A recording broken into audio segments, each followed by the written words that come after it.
Hello dear एजी class YouTube channel में आपका स्वागत है। बिहार के सभी यूनिवर्सिटी के लिए बीए फोर्थ सेमेस्टर जिनका सेशन 2024 से 28 है और यह हिस्ट्री है, मेजर पेपर 6 और यूनिट 4। इसमें सब्जेक्टिव क्वेश्चन बताएंगे तो सभी क्वेश्चन को आपको याद कर लेना है। अगर आप सभी विषय का पीडीएफ बिल्कुल फ्री में लेना चाहते हैं तो आप मेरे इस व्हाट्सएप नंबर पर मैसेज कीजिए, आपको मिल जाएगा। इससे पहले 1 से 3 यूनिट तक वीडियो अपलोड कर दिया है, तो आप चैनल के प्ले लिस्ट में जाकर देख लीजिए। तो चलिए वीडियो को स्टार्ट करते हैं। देखिए, चौथा यूनिट में आपको ये सब पढ़ना पड़ेगा, ये पॉइंट है। तो इसी से हम जितना भी सब्जेक्टिव क्वेश्चन होगा वो हम बताएंगे। तो चलिए वीडियो को स्टार्ट करते हैं।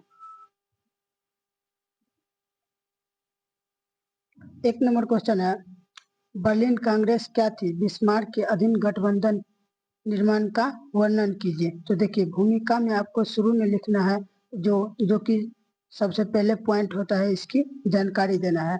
तो देखिए, 1878 ईस्वी में बर्लिन कांग्रेस का आयोजन यूरोप की शक्तियों के बीच पूर्वी प्रश्न को सुलझाने के लिए किया गया। जर्मनी के चांसलर ओटो वान बिस्मार्क ने इसमें महत्वपूर्ण भूमिका निभाई। बाद में बिस्मार्क ने फ्रांस को अलग अलग रखने और जर्मनी का सुरक्षा के लिए विभिन्न गठबंधनों का निर्माण किया। तो यह प्रक्रिया क्या है? तो यह बर्लिन कांग्रेस था। और देखिए, यहाँ पे बर्लिन कांग्रेस का उद्देश्य रूस और ओटोवान साम्राज्य के बीच हुए संघर्ष के बाद उत्पन्न विवादों को सुलझना, बाल्कन क्षेत्र में शक्ति संतुलन बनाए रखना, यूरोपीय में बड़े युद्धों को रोकना, विभिन्न यूरोपीय शक्तियों के हितों में संतुलन स्थापित करना। और यहाँ पे है बिस्मार्क की गठबंधन नीतियाँ। देखिए, बिस्मार्क का मुख्य उद्देश्य फ्रांस को मित्रहीन बनाने और जर्मनी को सुरक्षित रखना था। इसके लिए यह 3 सम्राटों का संगठन बनाया है, जर्मनी, ऑस्ट्रिया और रूस के बीच संघ बनाना। और इसका महत्व है यहाँ पे, बिस्मार्क की गठबंधन नीति से कुछ समय तक यूरोप में शक्ति संतुलन बना रहा। जर्मनी को फ्रांस से किसी भी रखते हुए सुरक्षा मिली, जर्मनी की सुरक्षा स्थिति मजबूत हुई। देखिए, ऑस्ट्रिया हंगरी के साथ वैध हुई 1889 ईस्वी में। जर्मनी और चांसलर हंगरी के बीच संधि हुई। और यहाँ पे तीसरा पॉइंट है, इटली को जर्मनी और ऑस्ट्रिया के साथ जोड़कर त्रिभुज बंधे। 1882 ईस्वी जर्मनी, ऑस्ट्रिया, हंगरी और इटली के बीच ऋतु हुई। और इससे निष्कर्ष मतलब जो कुछ भी इसका लास्ट में जानकारी दे देना है। तो इसी तरह से ये क्वेश्चन समाप्त हो जाता है। और दूसरा नंबर क्वेश्चन है, देखिए दूसरा क्वेश्चन है, ऑटोमन साम्राज्य के विस्तार एवं आधुनिक तुर्की के उदय में मुस्तफा कमाल पाशा की भूमिका का वर्णन कीजिए। तो देखिए, यहाँ पे है भूमिका। ऑटोमन साम्राज्य कभी यूरोप, एशिया और अफ्रीका के बड़े क्षेत्रों में फैला हुआ था, लेकिन 19वीं-20वीं शताब्दी में इसकी शक्ति लगातार कमजोर होती गई और प्रथम विश्व युद्ध के बाद इसका विघटन की प्रक्रिया तेज हो गई। और यहाँ पे ऑटोमन साम्राज्य के पतन के कारण, देखिए, प्रशासनिक कमजोरी, आर्थिक समस्याएं, राष्ट्रवादी आंदोलन का विकास, यूरोपीय शक्तियों का हस्तक्षेप, और यहाँ पे है लगातार होने वाले युद्ध। और यहाँ पे है मुस्तफा कमाल पाशा की भूमिका। ये क्या है? यही था। तो यहाँ पे मुस्तफा कमाल पाशा ने तुर्की के राष्ट्रीय आंदोलन का नेतृत्व किया, विदेशी शक्तियों के विरुद्ध राष्ट्रीय संघर्ष का नेतृत्व किया, तुर्की की स्वतंत्रता की रक्षा की। 1923 ईस्वी में आधुनिक तुर्की गणराज्य की स्थापना की। उन्होंने धर्मनिरपेक्ष एवं आधुनिक राज्य के निर्माण पर जोर दिया, शिक्षा, कानून और प्रशासनिक में आधुनिक सुधार किया। तो इस प्रकार से इसका आंसर हो जाएगा। और देखिए, यहाँ पे है ऑटोमन साम्राज्य का विस्तार संक्षेप में। देखिए, 1300 ईस्वी में आसपास, 1450 के आसपास, 1566 ईस्वी सुलेमान के काल में, 1683 ईस्वी में सर्वाधिक विस्तार हुआ। और यहाँ पे मुस्तफा कमाल के प्रमुख सुधार, खिलाफत की समाप्ति, लैटिन लिपि को अपनाया, महिला अधिकारों को बढ़ावा दिया, आधुनिक शिक्षा प्रणाली की स्थापना की, कानूनी सुधार और समान नागरिकता, और यहाँ पे पश्चिम विचारों और संस्कृति को अपनाया। और यहाँ पे इसका परिणाम आया है, आधुनिक, स्वतंत्र और शक्तिशाली तुर्की का उदय हुआ। तुर्की एक धर्मनिरपेक्ष राष्ट्र बना, राष्ट्रवाद और आधुनिकता को बढ़ावा मिला, तुर्की ने अंतर्राष्ट्रीय स्तर पर अपना पहचान बनाई। तो इस प्रकार से इसका आंसर हो जाएगा। और देखिए, दूसरा क्वेश्चन समाप्त हो गया। और यहाँ पे है तीसरा नंबर क्वेश्चन है, तृतीय फ्रांसीसी गणराज्य की समस्या एवं उसकी विदेशी नीति का वर्णन कीजिए। तो देखिए शुरू में आपको इसकी भूमिका कुछ जानकारी दे देना। यहाँ पे 1870 में नेपोलियन तृतीय की पराजय के बाद फ्रांस में तृतीय गणराज्य की स्थापना हुई। यह व्यवस्था लगभग 7 दशकों तक चली और इस दौरान फ्रांस को कई आंतरिक और बाहरी समस्याओं का सामना करना पड़ा।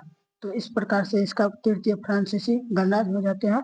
और यहाँ पे देखिए इसकी प्रमुख समस्या है, तो यहाँ पे राजनीतिक अस्थिरता, सरकारों का बार बार परिवर्तन हुआ, राज राजतंत्र और गणतंत्रवादियों का संघर्ष, फ्रांस में शासन व्यवस्था को लेकर मतभेद बने रहा, आर्थिक समस्या, युद्धों और राजनीतिक स्थिरता के कारण आर्थिक कठिनाइयों से उत्पन्न हुई, सामाजिक संघर्ष, मजदूर आंदोलन और समाजवादी विचारधारा का प्रभाव पड़ा, पेरिस कम्यून हुआ।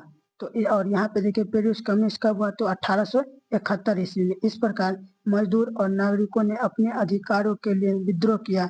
गणराज्य की सरकार व सर्व सरकार ने इसे कुचल दिया। इस घटना ने गणराज्य को मजदूर वर्ग की शक्ति का एहसास कराया गया।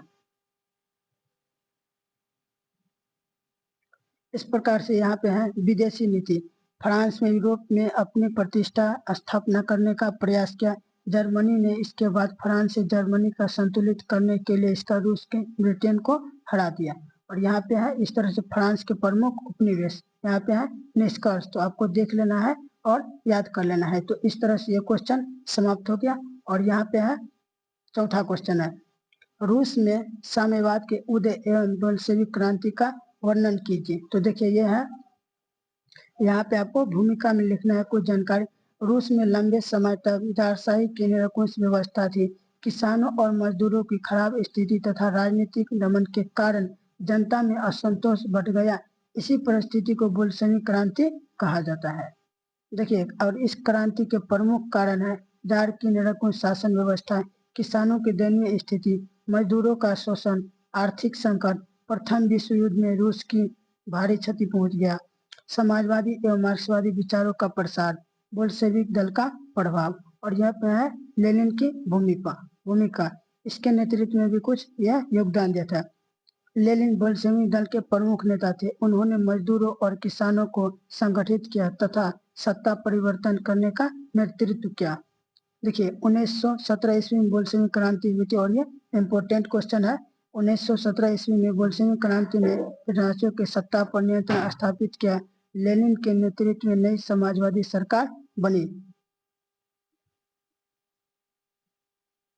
और यहाँ पर है बोल्शेविक क्रांति के प्रमुख घटना। देखिए फरवरी 1917 में हुआ और अप्रैल 1917 में हुआ, अक्टूबर की क्रांति 1917 में, दिसंबर में भी हुआ, लेकिन सबका अलग अलग है। यहाँ पे आप देख सकते हैं। तो यहाँ पे देखिए 1917 में जनता के आंदोलन के कारण जार निकोलस द्वितीय को सत्ता छोड़ने की पूरी अस्थायी सरकार बनी। और यहाँ पे 1917 में अप्रैल में है लेनिन स्विट्जरलैंड से रूस और लौट आई और सत्ता सोचने का ब्रिटेन का नारा दिया। और इसका परिणाम यह आया कि जारशाही का अंत हुआ, बोल्शेविक सरकार की स्थापना हुई, रूस में समाजवादी व्यवस्था की शुरुआत की, रूस एवं उद्योग पर राज्य का नियंत्रण हुआ, आगे चलकर सोवियत संघ के निर्माण का मार्गदर्शन प्रस्तुत हुआ। और इस प्रकार आगे चलकर सोवियत संघ हुआ। इसका निष्कर्ष निकलता है और आप देख सकते हैं, इसको याद कर लेना है। और देखिए इस यूनिट का 5वां क्वेश्चन है, यूरोप में शक्ति संतुलन की अवधारणा को स्पष्ट कीजिए तथा इसके महत्व का वर्णन कीजिए। तो देखिए हमको आपको बता दिया है कि भूमिका में क्या लिखना है, तो इसको शुरू का पॉइंट कुछ जानकारी दे देना है। और यहाँ पे देखिए शक्ति संतुलन की प्रमुख विशेषता। देखिए शक्तियों में संतुलन, विभिन्न देशों की सैन्य और राजनीतिक शक्तियों को संतुलित रखना, गठबंधन निर्माण, समान हित रखने वाले देश का आपस में गठबंधन करना, कूटनीतिक का प्रयोग, युद्ध के स्थान पर समझौते एवं संधियों का प्रयोग, राष्ट्रीय हितों की रक्षा, प्रत्येक देश अपने हितों की सुरक्षा करता है, प्रभुत्व रोकता है, किसी एक शक्ति को अधिक मजबूत होने का रोकता है। यूरोप में इसका महत्व है कि यूरोप के देशों के बीच शक्ति संतुलन बनाए रखने में सहायता मिली। बिस्मार्क में गठबंधन प्रणाली से माध्यम से जर्मनी बनी और यहाँ पे देखिए सुनिश्चित करने का प्रयास हुआ। और यहाँ पे है अंतर्राष्ट्रीय राजनीतिक में कूटनीतिक का महत्व है। तो इस प्रकार से इसका आंसर आपको याद कर लेना है। और देखिए इसका सीमाएं है, शक्ति संतुलन हमेशा अस्थायी स्थापना शासन हथियारों की करती है। देखिए हथियारों की दौड़ और प्रतिवादी गठबंधन ने अंतर यूरोप में तनाव बढ़ा दिया। गठबंधन के उदाहरण देखिए, त्रिगुट संधि 1882 में और त्रिशांत संधि 1907 में, और इसका कुछ निष्कर्ष निकालते हैं। तो इस प्रकार से आपको इसका आंसर याद कर लेना, और इसमें जितना भी सब्जेक्टिव क्वेश्चन बताए हैं सभी को आपको याद कर लेना है। अगर आप 1 से 3 मिनट का वीडियो नहीं देखे हैं तो चैनल के प्ले लिस्ट में जाकर देख लीजिए, और वीडियो कैसा लगा कमेंट कीजिए।